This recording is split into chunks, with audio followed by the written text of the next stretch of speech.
Itu teman-teman kita, saudara kita yang ada di Papua. Hitam kulitku, keriting rambut, aku Papua. Lah orang Afrika juga bisa ngomong gitu dong. Hitam kulitku, keriting rambut, aku Afrika. Lah pertanyaannya, siapakah mereka? Siapakah kita? Kemarin nanti lihat kuliah saya kemarin. Kenapa manusia ada yang hitam kulitnya, keriting rambutnya?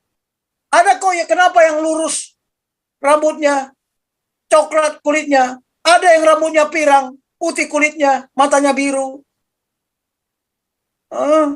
Ada yang bibirnya tipis, tapi ada yang bibirnya tebal. Ada kupingnya kecil, tapi ada kupingnya gede. Kenapa ada hidungnya mancung, ada hidungnya gede, ada yang hidungnya pesek? Mengapa? Mengapa Tuhan menciptakan kita berbeda? Coba kerbau, di mana-mana kepalanya sama itu. Mana bisa Anda bedakan? Ya karena kita bukan binatang. Tapi saya tanya, apakah yang rambut keriting kulitnya hitam turunan Abraham? Ada pendeta nggak sih? Jawab. Siapa yang turunan Abraham? Yang begini-begini, biarlah perbedaan itu memperkaya. Bukan perbedaan itu memperuncing paradigma, memeruncing konflik. Itulah kesalahan kita. Ya kan? Kebenaran, ya tetap tegaknya negara kesatuan ini, atau utuhnya jati diri bangsa ini, ya tidak, bukan dan tidak lain. Ya seperti tadi, seperti ikan dengan air, paradigma. Tolong dipahami ya, jangan IQ kita IQ di bawah monyet. Ya. Saya capek banget nih. Lanjut ya Pak Jenderal ya. Pak Galaksi, silakan Pak Galaksi. Thank you. Shalom. Wow, hebat. Terima kasih atas tausiah daripada Ustaz Yunias Tobing dan Kiai Pancasila ini. Karena kita tiap hari terus dibukakan semua rahasia-rahasia dari Pancasila yang sudah kita ambil sebagai satu persetujuan bersama di dalam paguyuban NKRI ini sebagai falsafah hidup berbangsa dan bernegara. Ini yang perlu kita sadari dari setiap langkah yang kita ambil di dalam mengisi kemerdekaan itu sendiri. Supaya jelas bahwa kita hidup di dalam berbangsa dan bernegara itu ada cara-caranya yang perlu kita lakoni supaya kehidupan ini bisa memenuhi unsur kerukunan di dalam paguyuban itu. Karena kalau tidak ada satu pengertian yang sama terhadap sesuatu yang akan menjadi pedoman hidup, maka ya seperti sekarang inilah, kocar-kacir kita semuanya. Masing-masing mau memaksakan jalan dan pemahamannya sendiri dan menekan dan menindas pihak lain yang lebih lemah, yang dianggap sebagai minoritas, dan mengangkat dirinya sebagai mayoritas, supaya bisa dilakukan penindasan secara berjamaah kepada golongan yang lebih lemah ini. Inilah situasi dan kondisi yang perlu kita pahami dan terima untuk bisa kita sikapi secara baik. Oleh karena itulah kita tempuh kursus Pancasila ini supaya kita disegarkan kembali pengertian dan pemahaman tentang Pancasila itu sendiri. Karena Pancasila itu sudah melalui perenungan pribadinya Bung Karno itu, sehingga dia bisa mengemukakan semua prinsip-prinsip itu untuk kita pegang sebagai acuan di dalam kehidupan berbangsa dan bernegara itu. Kalau sampai titik ini kita kemudian berbeda pendapat, maka marilah kita ambil jalan keluar satu yang terbaik, ya bagaimana caranya supaya bisa tetap terus maju untuk mencapai yang kita idam-idamkan sebagai masyarakat adil dan makmur Sentosa, Gemari, Palo, Dinamis, segala macam itu, yang hanya merupakan impian semalam yang begitu indah. Tapi dalam kenyataannya kocar-kacir semua urusan itu. Karena dari waktu ke waktu, mulai Soekarno sampai kepada Jokowi ini, masing-masing Pancasilanya nggak ada yang benar. Sudah digariskan oleh Soekarno seperti ini, kemudian dilanjutkan, kemudian senyap, kemudian bungkam. Nah, ini yang perlu kita letakkan pada tempat yang sebenarnya, supaya bisa kita sikapi secara bersama, secara seragam, sehingga kita bisa melangkah dengan derap langkah yang sama. Karena kita ambil saja contohnya, Amerika.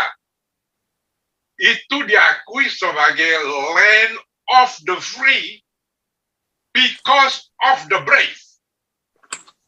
Amerika adalah tanah yang merdeka oleh karena orang yang berani menetapkan sikapnya di dalam berbangsa dan bernegara, sehingga gak ada yang ada main macam-macam ini itu segala macam.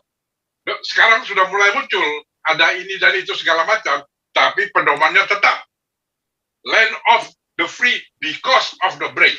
Itulah yang harus kita ambil sikap seperti Amerika itu, brave, berani mengambil sikap, menegakkan keadilan dan kebenaran. Kalau nggak berani, ya beginilah, mengomel di belakang, bersungut-sungut sepanjang jalan, tapi nggak ada kemajuan ya, karena lari di tempat 7 keliling.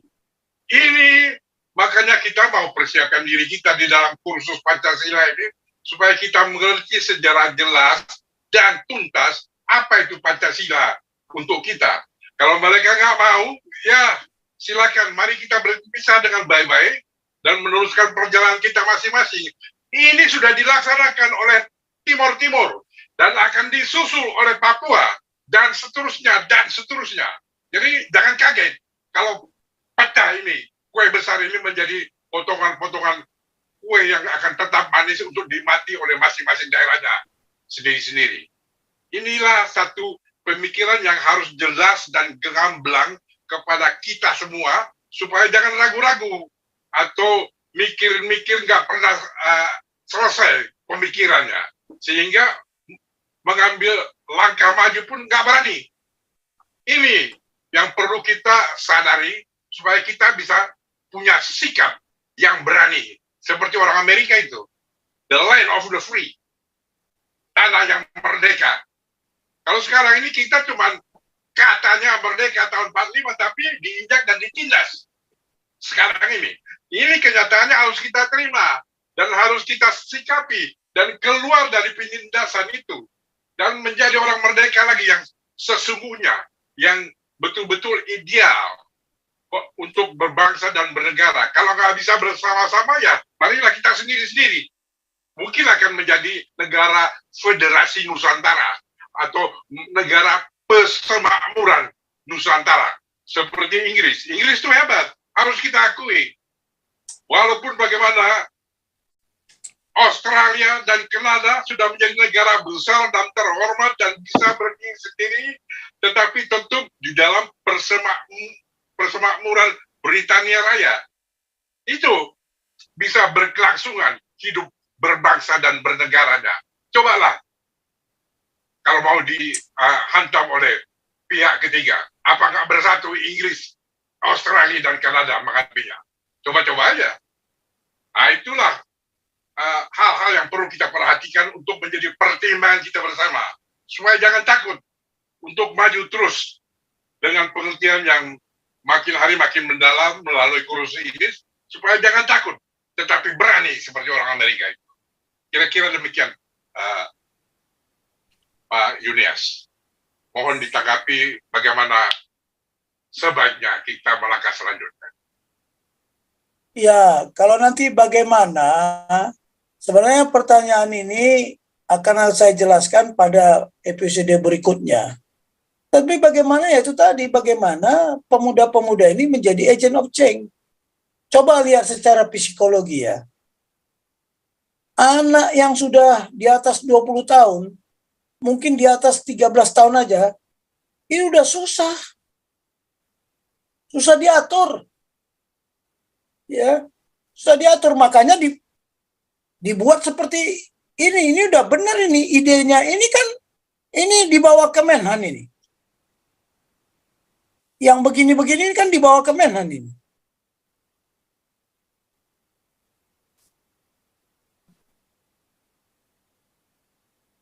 Jadi itulah bagaimana kita sendiri aja nggak hafal. Siapa yang hafal pembukaan? Bahwa sesungguhnya kemerdekaan itu hak segala bangsa sampai alinea keempat, hafal? Nggak ada. Mau tahu yang salah aja nggak ngerti. Kita nggak bisa hanya ngomong kepada orang lain sementara kita sendiri tidak berbuat. Itulah karakter. Nanti akan saya bahas. Ya, karakter manusia Indonesia itu seperti apa? Ketika dia bilang saya warga negara Kesatuan Republik Indonesia, ya kan? Dia harus mengikuti paradigma yang diciptakan oleh siapa? Para founding fathers yang menciptakan Indonesia siapa? Saya mau tanya. Ya. Kemarin ribut, waduh. Ya, itu teman-teman kita, saudara kita yang ada di Papua. Hitam kulitku, keriting rambut, aku Papua. Lah orang Afrika juga bisa ngomong gitu dong. Hitam kulitku, keriting rambut, aku Afrika. Lah pertanyaannya, siapakah mereka? Siapakah kita? Kemarin nanti lihat kuliah saya kemarin. Kenapa manusia ada yang hitam kulitnya, keriting rambutnya? Ada kok ya kenapa yang lurus rambutnya, coklat kulitnya? Ada yang rambutnya pirang, putih kulitnya, matanya biru. Ada yang bibirnya tipis, tapi ada yang bibirnya tebal. Ada kupingnya kecil, tapi ada kupingnya gede. Kenapa ada hidungnya mancung, ada hidungnya gede, ada hidungnya pesek? Mengapa? Mengapa Tuhan menciptakan kita berbeda? Coba kerbau, di mana-mana kepalanya sama itu. Mana bisa Anda bedakan? Ya karena kita bukan binatang. Tapi saya tanya, apakah yang rambut keriting kulitnya hitam turunan Abraham? Ada pendeta nggak sih? Jawab. Siapa yang turunan Abraham?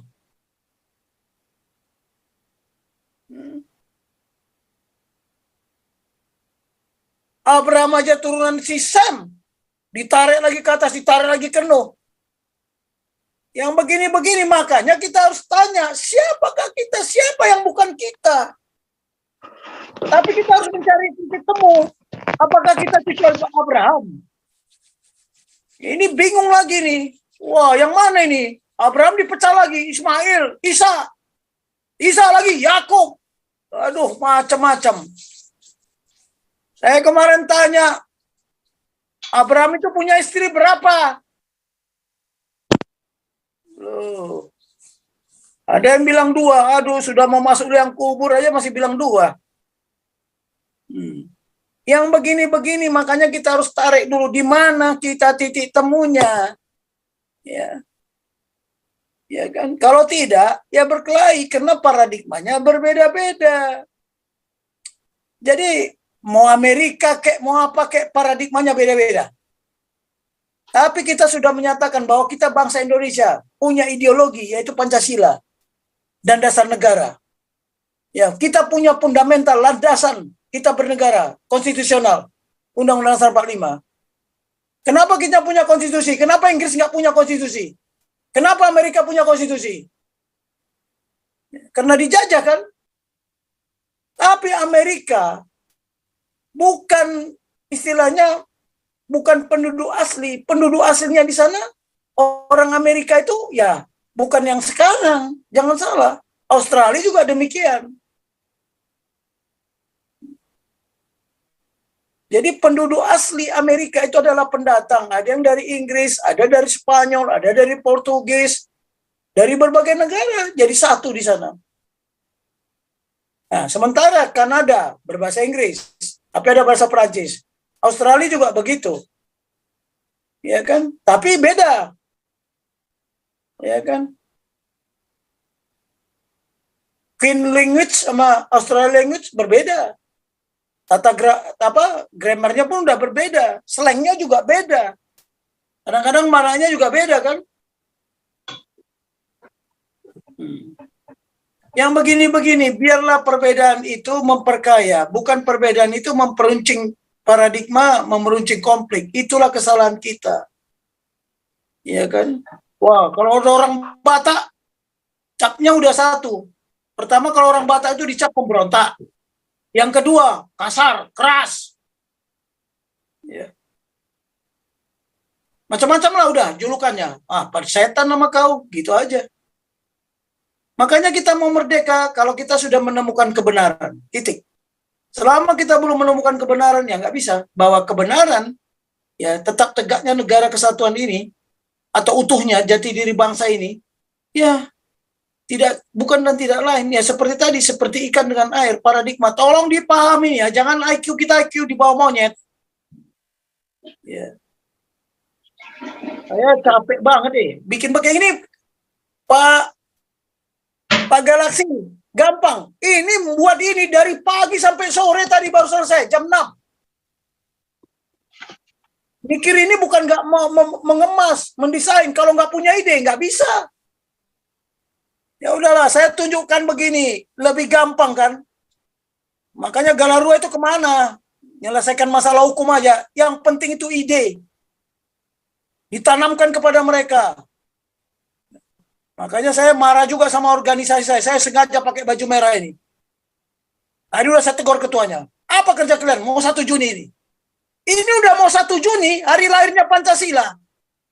Apa kegiatan kalian? Apa program kalian? Ini yang perlu dipertanyakan. Jangan ngomong dong lah, kita ini banyak omdo. NATO, no action talk only. Ya kan? Udah Raja Uti, saya hanya mengelaborasi apa yang dikatakan Pak Galaksi. Saya bukan bertentangan dengan dia, hanya untuk memperluas saja. I am not to compete, but I am to complete. CNC. Saya juga menyampaikan ini, saya bukan bersaing, tapi saya melengkapi yang tidak dilakukan. Tegas saya sampaikan, memang saya keras. Karena saya menyatakan bahwa ini benar kok. Nyanyi lagu Indonesia Raya itu, coba bayangin, tanah tumpah darah. Sudah berdarah-darah kita, belum kakek moyang kita berdarah-darah di sini. Ya. Jangan dikira enggak. Sudah berapa kali pemberontakan. Pemberontakan bersenjata dari dalam, PRRI Permesta. Ya, belum DI, TII. Ya, belakangan ini NII. Kita ini menghadapi pertempuran yang multidimensi dan multikompleks, berat. Makanya kita mau maju apa? Jangan hasil pembangunan besok jadi 0 lagi, tahu nggak? Hati-hati pergeseran paradigma. Ya nantilah, kita belum sampai ke sana itu. Nanti kita kasih tahu apa dampaknya. Pergantian presiden pasti berubah paradigma. Pasti terjadi pergeseran, karena pergeseran paradigma itu ya terjadi ketika yang berkuasa membuat paradigma menurut endasnya. Makanya kita harus bayangkan, ini anak muda ini baru 1000 ini. Padahal 1000 lagi nggak bisa ikut karena nggak muat ruangannya. Mereka hanya mendengar di ruang tidurnya aja. Makanya malam ini saya kemas lagi. Karena kemarin waktu saya cuma 2 jam. Tambah itu hari Kamis. Udah itu hari berikutnya saya cuma ada waktu kurang lebih ya 5 menit lah menyampaikan hal-hal yang terlupakan. Ya. Hati-hati loh masalah ide Pak Andi, Pak Galaksi.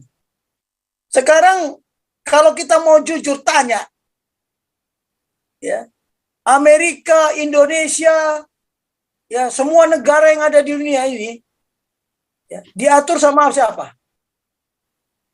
Diatur sama apa? Idenya apa? Idenya orang mati.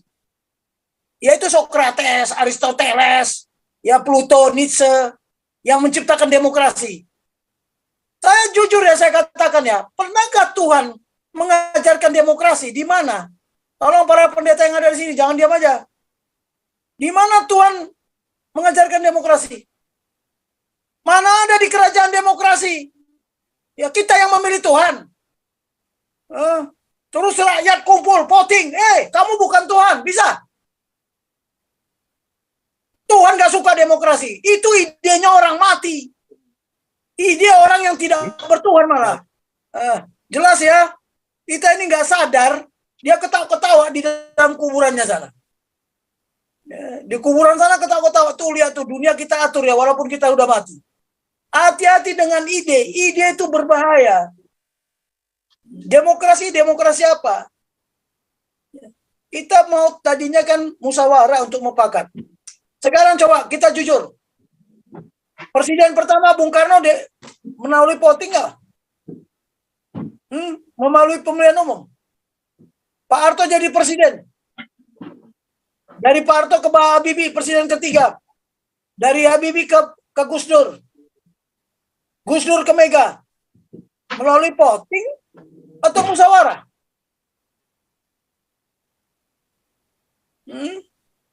Belum ada ya. Justru paradigma bergeser ketika Ibu Megawati menjadi presiden. Dari pemilihan tidak langsung menjadi langsung. Itu paradigma. Dampaknya apa? Dia sendiri nggak kepilih.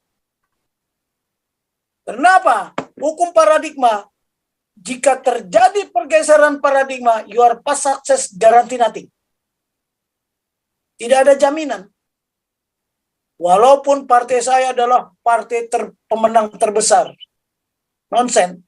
Akhirnya SBY yang jadi presiden yang baru. Karena apa? Itu tadi, bergerak ke titik nol. Your past success guarantee nothing dan bergerak ke titik nol. Oke, itu nantilah ya saya jelaskan. Oke ya Pak Raja Uti, ada lagi nggak? Tolong fokus kita bertanya kepada apa yang saya jelaskan. Just me and him with. Oke? He do the painting. Apalagi Raja Uti? Kau bilang kau menang debat, lawan domba yang sesat. Kau bilang banyak yang tobat,